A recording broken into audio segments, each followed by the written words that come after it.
दोस्तों आज आप ये सोच रहे हैं कि आज कहाँ मैं आज इस बाग में क्यों मैं वीडियो बना रहा हूँ। मैं बाग में इसलिए वीडियो बना रहा हूँ क्योंकि इससे संबंधित कुछ जानकारी मैं आपको देना चाहता हूँ। ये जो देख रहे हैं बाग, ये पेड़ मेरे बचपन के लगाए हुए वृक्ष हैं, फिर भी इस पर मेरा अधिकार नहीं है। मैं जिस ज़मीन पे खड़ा हूँ ये मेरा ही है, मतलब फिर भी मेरा अधिकार नहीं है। ये मैं इतने मेहनत से धान की रोपाई किया हूँ और इसका जो है फ़ायदा सरकार लेगी। और इसी संबंधित आज हम आप लोगों को जानकारी देना चाहता हूँ। ये एक जीएसटी है जो हर क्षेत्र में सरकार ने जीएसटी लगाकर भारत की अर्थव्यवस्था की ऐसी तैसी कर दिया है। हमारे देवी देवताओं के ऊपर भी जीएसटी लगा दिए हैं। इसलिए मैं सवाल उन्हीं से पूछ सकता हूँ जो वर्तमान की सरकार हो। इसलिए मैं चाहता हूँ कि जो मोदी भक्त हैं वो नाराज़ न हो। सरकार चाहे कांग्रेस का हो या भाजपा का हो या बसपा का हो या सपा का हो, सवाल उन्हीं से पूछा जाएगा जो वर्तमान की सरकार होंगे। लेकिन मोदी सरकार ने ऐसा नियम लगा दिया है कि सब कुछ तैयार मैं करूं और जीएसटी उनका। आज इसी पे चर्चा करेंगे। एक हाई कोर्ट के एडवोकेट हैं जो रविंद्र कुमार नाम है, वो जीएसटी के बारे में विस्तार से जानकारी देते हैं। आप देख रहे हैं अम्बेडकर नंबर इंडिया न्यूज में। आपका स्वागत है। नमस्कार दोस्तों, आगे आप वीडियो देखिए। देखिए, जब जीएसटी लागू हुआ था तब भी मैंने कहा था ये एक ऐसा दलदल है जिसे पूरा देश जो है हाथी की तरह जो है समझ आएगा।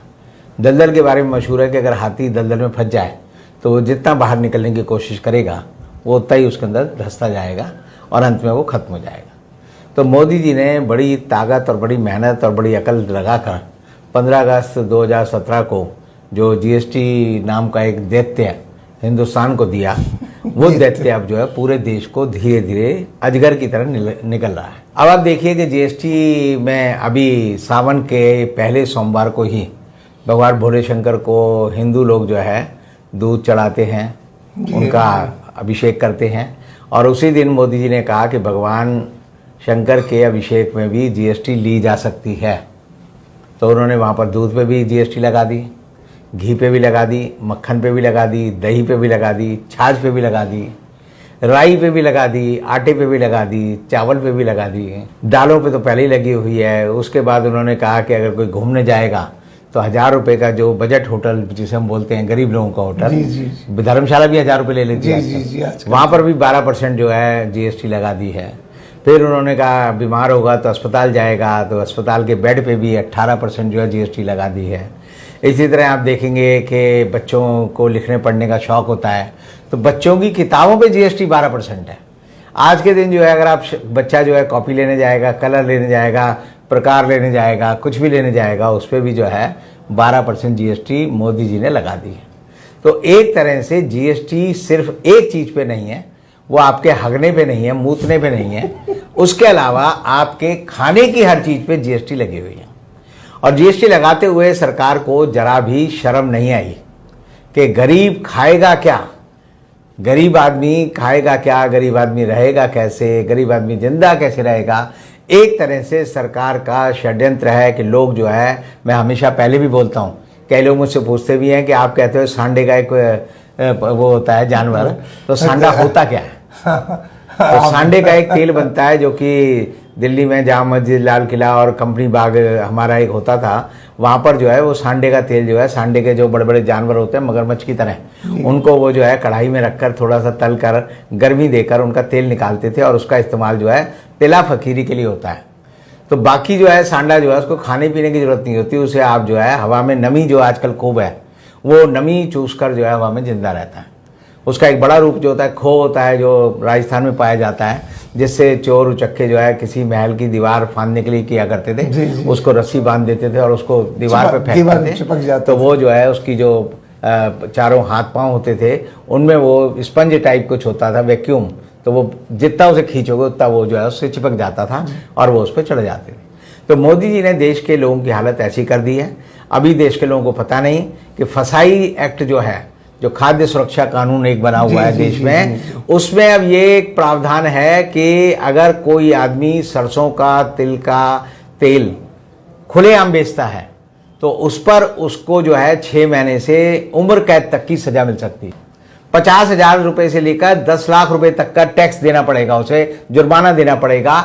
और ये जो है पूरे देश में वह कानून भी अब मोदी सरकार ने लागू कर दिया है, ये लोगों को नहीं पता। अब आप खुले में जाते हैं ना कि भाई तेल दे दे, घी दे दे। गरीब आदमी क्या करता था कि लाला जी 20 रुपए का तेल दे दो, 10 रुपए का आटा दे दो, 5 रुपए की चावल दे दो, उससे वो अपनी रोजी रोटी जो कमाता था उससे अपना खाना खा पी के सो जाता था। अब जो है सरकार ने फसाई कानून भी लागू कर दिया है आज से, और जो भी बेचता हुआ और खरीदता हुआ पाया जाएगा उसको 10 साल की सजा नहीं, उम्र कैद की सजा तक का प्रावधान उस एक्ट में है। एक तीसरा एक्ट और अभी मोदी सरकार ने कल से ही लागू कर दिया 18 तारीख से, जो लोगों को नहीं पता, वो ये है कि अगर आप 2 लाख रुपए से ज़्यादा का लेन देन कैश में करोगे, चाहे अपने रिश्तेदार से ही कर लो, अपनी पति पत्नी को दे दे पैसे 2 लाख, तो उसका जुर्माना भी 2 लाख रुपए आप पे लगेगा। ये लोगों को नहीं पता, ये नया कानून बना दिया है। और सरकार ने ये कर दिया है कि वित्तीय लेन देनों की अब हर चीज़ की जानकारी सरकार को आपको देनी पड़ेगी। अगर आपने 10,000 रुपये भी खर्च किए हैं, 5,000 भी खर्च किए हैं, तो मोदी सरकार ने ये कानून लागू कर दिया है। और उसमें ये है प्रावधान के जितने का आपने लेन देन किया है उतना ही जुर्माना सरकार आपसे वसूलेगी। यानी मैंने आपको 2 लाख रुपए दिए तो 2 लाख रुपए तो आपके वाले वसूल लेगी और 2 लाख रुपए का जुर्माना मुझसे वसूल लेगी और 4 लाख रुपए सरकार को मिलेंगे। तो अब ये सरकार चाहती क्या है कि लोग किस तरह रहें, लोगों को इस बारे में सोचना पड़ेगा। अभी तक जो लोग बड़े खुश थे मोदी सरकार से, और मोदी जी का नारा भी था कि बहुत हुई महंगाई की मार, अब की बार मोदी सरकार, तो अब के बार जो मोदी सरकार देश में मच गया हाहाकार। अब समझ आ रहा है कि जीएसटी नाम का दावानल जो है उनके देश में किस तरह जंगल की आग की तरह बढ़ता जा रहा है।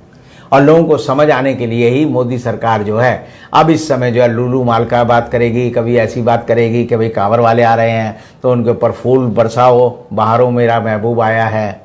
ठीक है ना, वो गाना आता था एक सूरज फिल्म का जो शादी के वक्त पे बजता था, अब वो डीजे वालों के लिए बजाया जा रहा है, उनके ऊपर पानी का छिड़काव किया जा रहा है। लेकिन इन सब बातों के बावजूद असलियत ये है कि जो आदमी कांवर लेने गया है उसको तो हो सकता है 2-4 दिन खाना मिले, लेकिन घर पे उसकी बीवी, बच्चे, माँ बाप सब भूखे मर जाएंगे, जानवरों को खाना नहीं मिलेगा। और ऐसी हालत में देश जो है मोदी जी की सरकार का जो जीएसटी का जो एक ऑक्टोपस है वो देश को धीरे धीरे खा रहा है, और थोड़े दिन बाद देश के पास जो है कुछ नहीं बचेगा। और यही वजह है कि अब जो है निर्मला सीतारमण को भी मानना पड़ा कि हमारा विदेशी मुद्रा भंडार जो है घट गया है।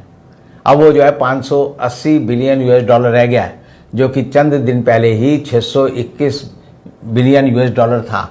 हमारा जो फॉरेक्स रिजर्व है, हमारा जो गोल्ड रिजर्व है देश का, वो भी बेच खाया सरकार ने। अब सरकार पे गोल्ड रिजर्व नहीं है। डॉलर 80 रुपये, कल सरकार ने खुद माना संसद में कि डॉलर अब 80 रुपये का जो साइकोलॉजिकल लेवल है उसे पार कर चुका है।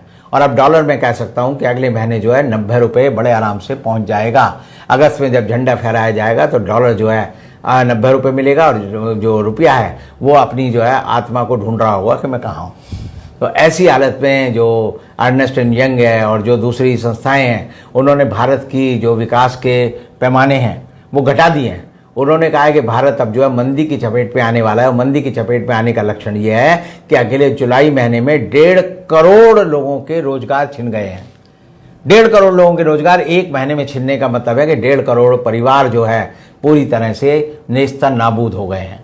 और देश जो है कहाँ जा रहा है, पतन के गर्त में जा रहा है। लेकिन देश की सरकार जो है सिर्फ 2 संस्थाओं के भरोसे आज भी बड़ी शान आन बान से जो है बैठी हुई है।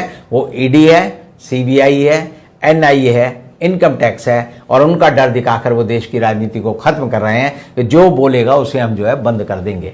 और अभी हमने देखा होगा, सब ने देखा कि मोहम्मद जुबैर, जिनको की एक ट्वीट के कारण जो है बंद कर दिया गया, उसमें सुप्रीम कोर्ट के न्यायाधीश आप देखिए DY चंचूड़ को कहना पड़ा कि ये बड़ी अजीब घोलमाल है कि जैसे ही इसको जमानत मिलती है तुरंत उसी बात पे एक FIR दर्ज की जाती है। तो ये देश जो है इस समय डंडे के बल पर, सरकार जो है डंडे के बल पर, सरकार जो है लोगों को जेल भेजने का डर दिखाकर, सरकार ईडी का डर दिखाकर, सरकार जो है सीबीआई का डर दिखाकर, सरकार जो है एक तरह से देश को पूरी तरह से पुलिस राज और तानाशाह तंत्र में बदल दिया गया है। आज के समय में भारत नाम का देश, अगर हम 15 अगस्त को झंडा फहराएंगे और गर्व से कहेंगे हम आज़ाद हैं, तो आप समझ लीजिए आप आज़ाद नहीं हैं, आप गुलाम हो चुके हैं। हर तरह से आप गुलाम हैं। आपके पास ना बोलने की ताकत है, ना खाने की ताकत है, न पीने की ताकत है, न जिंदा रहने की ताकत है। हम सब एक 140 करोड़ लोगों के मुर्दा देश में बदल चुके हैं, जिनमें चंद लोग हैं, जिसमें अडानी हैं, अंबानी हैं, उनके पास पैसा है। अकूत पैसा जिन लोगों पे है और जिन लोगों ने पैसा कमाया है, सरकार ने खुद माना है कि 3 साल में 4 लाख लोग हिंदुस्तान छोड़कर विदेशी नागरिकता ले चुके हैं। और विदेशी नागरिकता फ्री में नहीं मिलती, वो कहते हैं इट्स ए पेड सिटीजनशिप। आप जैसे कनाडा जाना है तो आप 5 करोड़ रुपए दिखाइए, अमेरिका जाना है 10 करोड़ रुपए खर्च करिए। इस तरह जो है आप समझिए, अगर 4 लाख लोग गए हैं तो समझ लीजिए कि 20 लाख करोड़ रुपया इस देश का विदेश की सरकारों पर जा चुका है। और वो सब इस सरकार के निकम्मेपन, गलत आर्थिक नीति और हम लोगों के और आपके चुप रहने की वजह से हुआ है। और उसके लिए हम सब जिम्मेदार हैं कि देश को हमने एक गुलाम देश में क्यों बदल दिया। इसका सवाल का जवाब हमें अपने दिल में झांक कर पूछना होगा। बहुत बहुत शुक्रिया आपका।